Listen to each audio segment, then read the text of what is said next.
Hello guys, welcome to my YouTube channel. അപ്പോൾ നമ്മുടെ തോട്ടത്തിൽ കുറച്ച് ബജ്ജിമുളക് ഉണ്ടായിട്ടുണ്ട്. അപ്പോൾ ഞാൻ വെച്ചത് മഴയൊക്കെ ആയതുകൊണ്ട് വൈകിട്ട് നല്ല ചൂട് ചായയും ബജ്ജിയും കഴിക്കാണ്. അപ്പോൾ ബജ്ജി ഉണ്ടാക്കല മുളക് കുറയ്ക്കണ്ട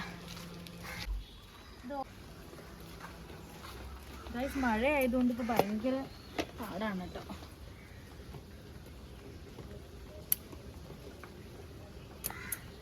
അപ്പോൾ നമുക്ക് ആവശ്യമായിട്ടുള്ള ബജ്ജി ഉണ്ടാക്കാനുള്ള മുളക് ഇതിലുണ്ട്.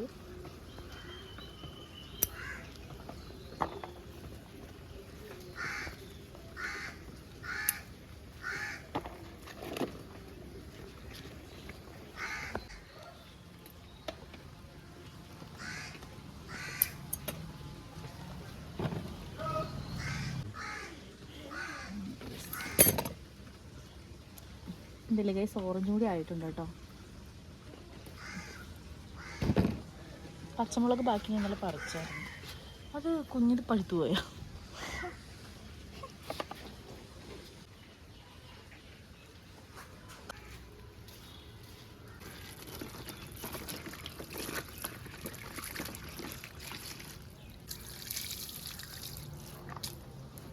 ഇത് ഈ മുളക് നമുക്ക് രണ്ടായിട്ട് കിട്ടും. ഞാൻ എല്ലാം കഴുകി വെച്ചേക്കുന്നതാണ് കേട്ടോ. എന്നിട്ട് ഇതിൻ്റെ മുളകിൽ അകത്തുള്ളതൊക്കെ എടുത്ത് കളയാൻ കേട്ടോ. കാരണം എരിവ് വേണ്ടവർക്ക് ഇത് ഉപയോഗിക്കാം.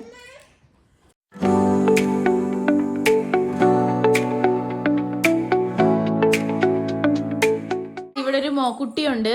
ഞാൻ ബജ്ജിമുളക് ഉണ്ടാക്കാൻ തുടങ്ങിയപ്പോൾ തൊട്ട് തുടങ്ങിയ കരച്ചിലാണ് കേട്ടോ ഗൈസ്. ഇതുവരെ നിർത്താറായിട്ടില്ല. നിങ്ങൾക്ക് ആർക്കെങ്കിലും വേണമെങ്കിൽ വേണോ കൊടുക്കട്ടെ നിന്നെ ആർക്കെങ്കിലും? കണ്ട കള്ള ചിരിച്ചിരിക്കാവൻ.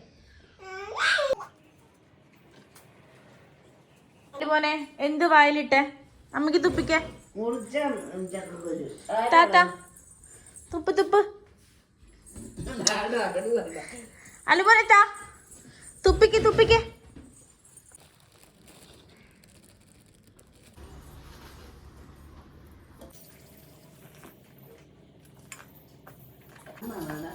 ബീറ്റർ ഇല്ല കേട്ടോ. ബീറ്റർ ഇല്ലാത്തതുകൊണ്ട് കുറച്ച് കട്ടയായിട്ടുണ്ട്. അത് ആക്കിയെടുക്കാൻ കുറച്ച് പാടാണ് കേട്ടോ. കുഴപ്പമില്ല വിചാരിക്കുന്നു, റെഡിയാവും വിചാരിക്കുന്നു. നോക്കണ്ടാവും. എന്തൊരു കുരുത്തക്കേട് ഒപ്പിക്കേണ്ട ഒരാൾ വന്നിരിക്കണം എൻ്റെ അടുത്ത്. ചെല്ല് അച്ഛമ്മടുത്തോട് ചെന്നെ. അച്ഛമ്മടുത്തോട് ചെല്ല്, നമുക്ക് റെഡിയാക്കട്ടെ. ഗൈസ് നമ്മുടെ മാവെല്ലാം സെറ്റായി റെഡി ആയിട്ടുണ്ട് കേട്ടോ ഗൈസ്. അപ്പോൾ നമുക്ക് ബീറ്റർ ഇല്ലാത്തതുകൊണ്ട് ചെറിയ ചെറിയ തരിതരിപ്പ് പോലെ ഉണ്ടെങ്കിലും കുഴപ്പമില്ല. പിന്നെ ഞാനിങ്ങനെ ജസ്റ്റ് ഇങ്ങനെ ബജ്ജി ഉണ്ടാക്കുന്നത് എങ്ങനെയാണെന്ന് നോക്കിയപ്പോഴത്തേക്കും അതിൽ അരിപ്പൊടിയും സോഡാപ്പൊടിയും പിന്നെ എന്താണ് കായൊക്കെ ഇട്ടിട്ടുള്ള വീഡിയോയാണ്. അപ്പോൾ അരിപ്പൊടി നമുക്കില്ലാത്തതിനാൽ ഞാൻ വിചാരിച്ചു എന്നാൽ ഈ കടലമാവ് മാത്രമായിട്ട് നമുക്ക് ബജ്ജി ഉണ്ടാക്കി നോക്കാം. എങ്ങനെ ഉണ്ടാവുമെന്ന് അറിയാമല്ലോ. അപ്പോൾ നമുക്ക് എന്തായാലും ഇത് കത്തിക്കാം കേട്ടോ. ലൈറ്ററിൻ്റെ തീർന്നിരിക്കുകയാണ് ഗൈസ്. അപ്പോൾ അത് നമുക്ക് ഇത് വെച്ച് കത്തിക്കാം. ചട്ടി എടുപ്പത്ത് വെക്കാം ഗൈസ്. അപ്പോൾ അതൊന്ന് ചൂടാവട്ടെ കേട്ടോ ഗൈസ്. പിന്നെ എനിക്ക് എൻ്റെ മോനാണെങ്കിൽ ഇത് ഉണ്ടാക്കാമെന്ന് ഞാൻ തീരുമാനിച്ച അപ്പോൾ തൊട്ട് ഭയങ്കര കരച്ചിലായിട്ട് എന്നെ ചുറ്റിപ്പറ്റി ഇങ്ങനെ നടക്കുമായിരുന്നു കേട്ടോ. അപ്പോൾ എങ്ങനെയൊക്കെ ഞാൻ അമ്മയുടെ പറഞ്ഞിട്ടിരുന്നു. ഇപ്പോൾ പതുക്കെ വരെയുണ്ട് അന്വേഷിച്ചിട്ട്. അപ്പോൾ ഇത് നമുക്ക് ഉണ്ടാക്കി തീർക്കണം അവൻ്റെ ഒരു മൂഡ് മാറുന്നതിന് മുന്നേ.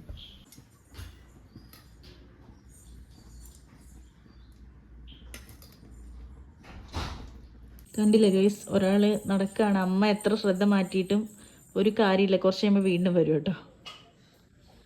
അപ്പോൾ നമ്മുടെ എണ്ണ നല്ലപോലെ ചൂടായിട്ടുണ്ട് കേട്ടോ ഗൈസ്. അമ്മ ബജ്ജി വേണ്ടേ കുഞ്ഞിന്? ബജ്ജി വേണോ? ആ വേണമെങ്കിൽ അമ്മ ഉണ്ടാക്കട്ടെ. മോന അച്ഛമ്മടുത്തോട്ട് പൊക്കെ, അച്ഛമ്മടുത്തോട്ട് പൊക്കെ പൊന്ന് ചെല്ലേ. അങ്ങനെ ഗൈസ് നമ്മുടെ കടലമാവെല്ലാം നല്ല കറക്റ്റാക്കി വെച്ചിട്ടുണ്ട് കേട്ടോ. അപ്പോൾ അതിലോട്ട് നമ്മുടെ മുളക് നല്ലപോലെ മുക്കിയെടുത്ത് കണ്ടില്ലേ ഗൈസ്, നല്ല തിളച്ച് വരുന്ന ആ എണ്ണയിലോട്ട് നമുക്ക് ഇട്ട് കൊടുക്കാം കേട്ടോ ഗൈസ്. അങ്ങനെ ഞാൻ എല്ലാം അതുപോലെ തന്നെ ഇട്ട് കൊടുത്തു. അപ്പോൾ ഞാൻ മുളക് പൊടി ഇതിൽ ആഡ് ചെയ്തിട്ടില്ല. കാരണം അല്ലാതെ തന്നെ മുളകിന് ഇട്ടിട്ട് നല്ല എരിവ് കൂടുതലായിട്ട് എനിക്ക് തോന്നി കേട്ടോ. അപ്പോൾ അതുകൊണ്ട് ഞാൻ എന്ത് ചെയ്തു, മുളക് പൊടി ഇട്ട് കഴിഞ്ഞ് കഴിഞ്ഞാൽ വീണ്ടും എരിവായിരിക്കില്ല. അപ്പോൾ ഇവിടെ കാശ്മീരി ഇല്ല, മറ്റേ മുളക് പൊടിയാണുള്ളത്. അതുകൊണ്ട് ഞാൻ മുളക് പൊടി ഇട്ടില്ല കേട്ടോ. കുറച്ച് കഴിഞ്ഞപ്പോഴത്തേക്കും നമ്മുടെ ബജ്ജി ഒരുവിധം റെഡി ആയിട്ട് വന്നിട്ടുണ്ട് കേട്ടോ ഗൈസ്. അങ്ങനെ ഞാൻ കോരിയെടുത്തു. കണ്ടിട്ട് എനിക്ക് നല്ല ക്രിസ്പി ആണെന്നാണ് തോന്നുന്നത്. ഇനി ടേസ്റ്റ് എങ്ങനെ ഉണ്ടെന്ന് കഴിച്ച് നോക്കിയാൽ അറിയാൻ പറ്റുള്ളൂ ഗൈസ്. പിന്നെ പെട്ടെന്ന് തന്നെ ബാക്കിയുള്ള ബജ്ജി മുളകും കൂടി ഞാൻ മാവിൽ മുക്കി പൊരിച്ചെടുത്തിട്ട് ഗൈസ്. ഇനി അമ്മയ്ക്ക് ടെസ്റ്റ് ചെയ്ത് കൊടുത്തിട്ട് വേണം എങ്ങനെയുണ്ടെന്ന് നോക്കാൻ വേണ്ടിയിട്ട് ഗൈസ്. അമ്മയ്ക്ക് കൊടുത്തു നോക്കാം. പഴംപൊരി പോലും ഇത് മയം ഉണ്ടല്ലോ, ഇങ്ങനെയാണ്. പിന്നെ അല്ലാതെ വേറെ ഇതിനകത്തൊന്നും ചേർക്കുന്നില്ല.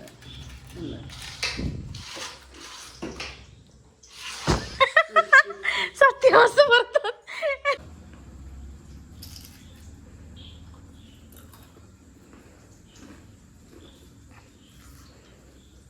എങ്ങനെയുണ്ടമ്മ? ഓക്കെ ആണോ? മൂത്തുന്നുണ്ട്. മൂത്ത് മീൻസ് മൊരിഞ്ഞു പോയോ? കുഴപ്പമില്ല, കുഴപ്പമായി പോയോടാ. രുചിയില്ലേ? സോഡാപ്പൊടി ഇട്ടില്ലെങ്കിലും കായ ഇട്ടില്ലെങ്കിൽ അരിപ്പൊടി ഇട്ടുള്ളൂ ടേസ്റ്റ് ഉണ്ട്, നല്ല ടേസ്റ്റ് ഉണ്ട്. ഞാനൊന്നും ഇടാതെ ഇങ്ങനെയുള്ള പറഞ്ഞു. നമ്മൾ മുളക് പൊടി ഇടാത്തത് അതിന് ഓൾറെഡി എരിവുണ്ടായിരുന്നു ഈ മുളകിന്.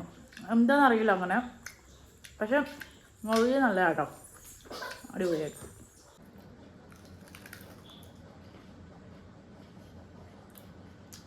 ശബ്ദം കേൾക്കുന്നില്ല ഗൈസ്, നല്ല ടേസ്റ്റ് ഉണ്ട് കേട്ടോ.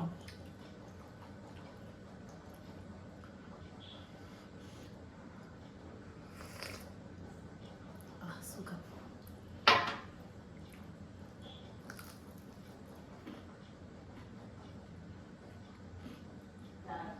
അയ്യോ, നമ്മുടെ ഒരു വളമൊന്നും ചേർക്കാത്ത മുളക് പൊടി ആണ്ടായിരിക്കും കേട്ടോ. വേറെ ഒരു ഇൻഗ്രീഡിയൻസ് ചേർക്കാതെ തന്നെ ഇത്ര ടേസ്റ്റാണ് എനിക്ക് തോന്നണം. അങ്ങനെ രസമാണ്.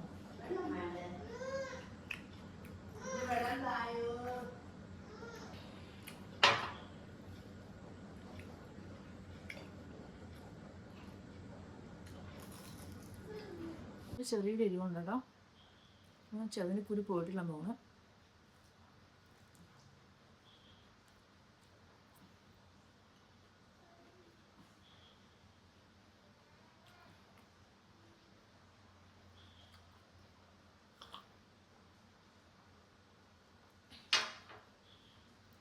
നല്ല ടേസ്റ്റ് ഉണ്ട് കേട്ടോ.